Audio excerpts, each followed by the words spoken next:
1 Korintus 7 tentang perkawinan. Dan sekarang tentang hal-hal yang kamu tuliskan kepadaku adalah baik bagi laki-laki kalau ia tidak kawin. Tetapi mengingat bahaya percabulan, baiklah setiap laki-laki mempunyai istrinya sendiri dan setiap perempuan mempunyai suaminya sendiri.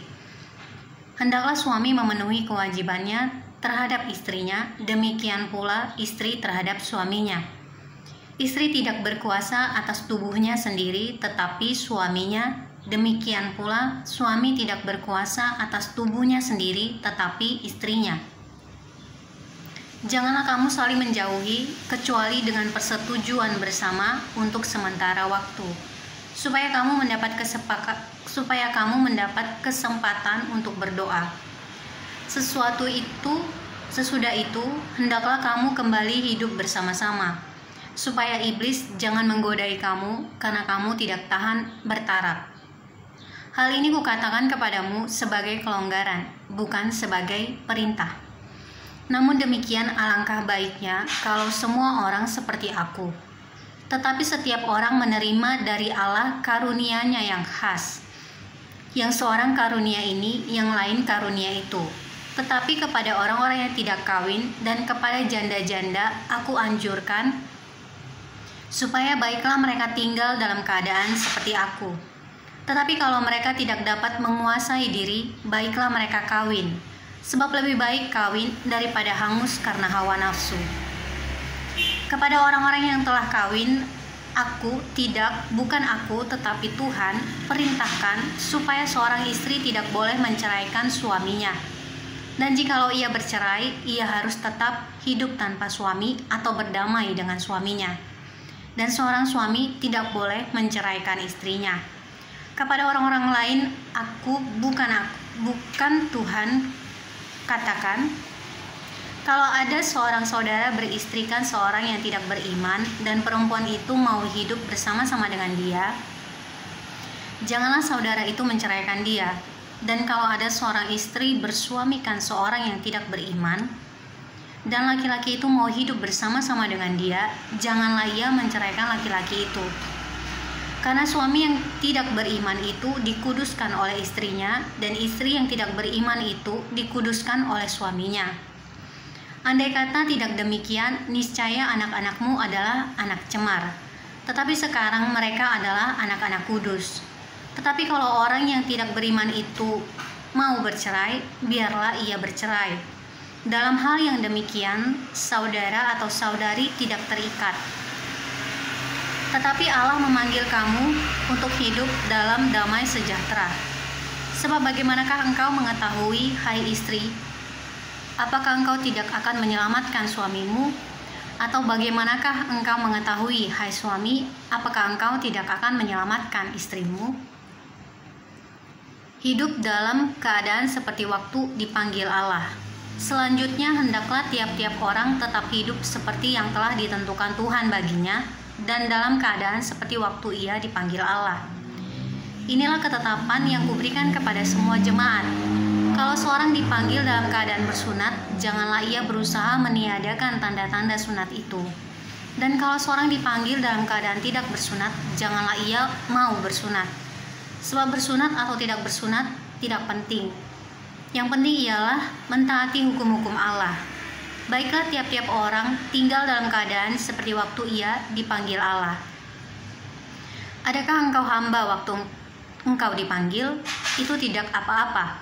Tetapi jikalau engkau mendapat kesempatan untuk dibebaskan, pergunakanlah kesempatan itu.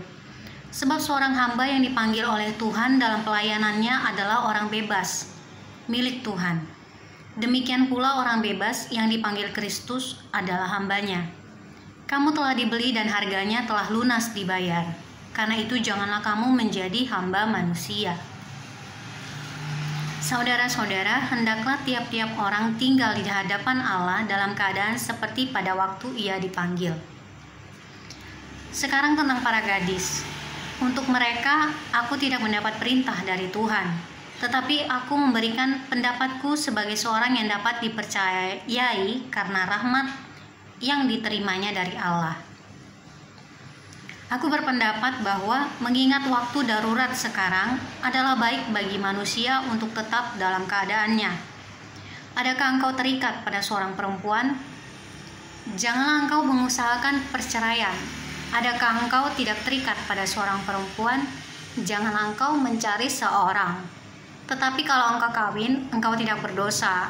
Dan kalau seorang gadis kawin, ia tidak berdosa. Ia tidak berbuat dosa. Tetapi orang-orang yang demikian akan ditimpa kesusahan badani, dan aku mau menghindarkan kamu dari kesusahan itu. Saudara-saudara, inilah yang kumaksudkan, yaitu waktu telah singkat. Karena itu dalam waktu yang masih sisa ini, orang-orang yang beristri harus berlaku seolah-olah mereka tidak beristri. Dan orang-orang yang menangis seolah-olah tidak menangis. Dan orang-orang yang bergembira seolah-olah tidak bergembira. Dan orang-orang yang membeli seolah-olah tidak memiliki apa yang mereka beli. Pendeknya, orang-orang yang mempergunakan barang-barang duniawi seolah-olah sama sekali tidak mempergunakannya. Sebab dunia seperti yang kita kenal sekarang akan berlalu. Aku ingin supaya kamu hidup tanpa kekhawatiran. Orang yang tidak beristri memusatkan perhatiannya pada perkara Tuhan, bagaimana Tuhan berkenan kepadanya. Orang yang beristri memusatkan perhatiannya pada perkara duniawi, bagaimana ia dapat menyenangkan istrinya. Dan dengan demikian perhatiannya terbagi-bagi. Perempuan yang tidak bersuami dan anak-anak gadis memusatkan perhatian mereka pada perkara Tuhan, supaya tubuh dan jiwa mereka kudus. Tetapi perempuan yang bersuami memusatkan perhatiannya pada perkara duniawi, bagaimana ia dapat menyenangkan suaminya. Semuanya ini kukatakan untuk kepentingan kamu sendiri, bukan untuk menghalang-halangi kamu dalam kebebasan kamu, tetapi sebaliknya supaya kamu melakukan apa yang benar dan baik dan melayani Tuhan tanpa gangguan. Tetapi jikalau seorang menyangka bahwa ia tidak berlaku wajar terhadap gadisnya, jika gadisnya itu telah bertambah tua dan ia benar-benar merasa bahwa mereka harus kawin, baiklah mereka kawin. Kalau ia menghendakinya, hal itu bukan dosa. Tetapi kalau ada seorang yang tidak dipaksa untuk berbuat demikian, benar-benar yakin dalam hatinya dan benar-benar menguasai kemauannya, telah mengambil keputusan untuk tidak kawin dengan gadisnya, ia berbuat baik. Jadi orang yang kawin dengan gadisnya berbuat baik, dan orang yang tidak kawin dengan gadisnya berbuat lebih baik. Istri terikat selama suaminya hidup. Kalau suaminya telah meninggal, ia bebas untuk kawin dengan siapa saja yang dikehendakinya, asal orang itu adalah seorang yang percaya.